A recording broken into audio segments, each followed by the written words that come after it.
How much fun was it being part of that Star Trek Into Darkness universe? I grew up being a massive Star Trek fan as a kid. And I keep telling the story of the first time I walked onto the bridge of the Enterprise. And the way the way they built the set was basically, it was the real bridge.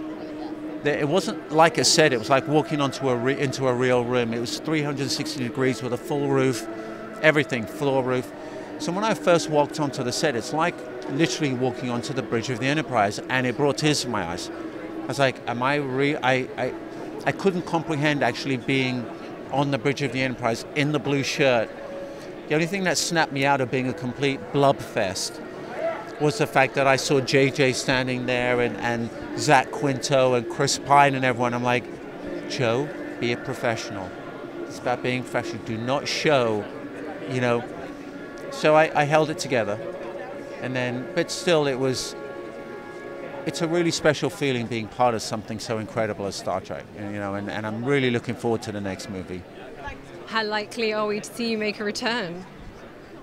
Not as likely as Spock returning, I guess.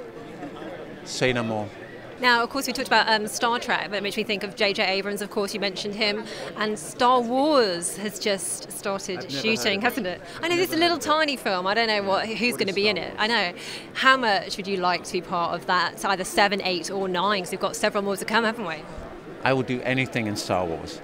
I will sweep the stage at the back in Star Wars. No, I mean, every actor wants to be part of Star Wars.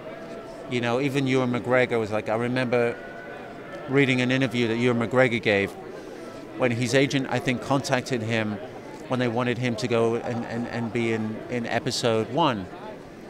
And he was like, I cannot use the words right now, in his Scottish accent, are you effing kidding me? It's Star Wars, of course I want to be in bloody Star Wars. And that's how every actor feels. I mean, we all want to be in Star Wars. And of course I've worked with JJ before, I know the team.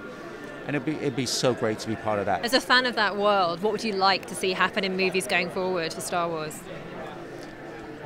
As long as it stays true to the original films, and by those I mean episodes 4, 5, and 6, and as long as we see the Millennium Falcon quite a bit, I'm happy. We already know that, you know, Harrison Ford is going to be there, and Carrie Fisher, and Kenny, and Peter Mayhew, and all our favorites are going to be there. What they do with the new characters, who knows, you know, but I'm excited. I'm really excited. I mean, if anyone can pull this off, JJ can, you know, so I have high hopes. Why do you think he's the right man for the job, and why do you think fans in JJ we should trust? I think because JJ is a true Star Wars fan. He was a Star Wars fan from when he was a kid, and he's talked about it in interviews plenty of times, and he even paid homage to Star Wars in Star Trek Into Darkness. A lot of the shots in Star Trek Into Darkness are like shot for shot, almost recreated from Return of the Jedi or Empire Strikes Back, from the asteroid sequence and the attack on the Death Star and Return of the Jedi, and he's obviously a real lover of Star Wars. And someone who loves something that much cannot mess it up. Can you, JJ? Cannot mess it up.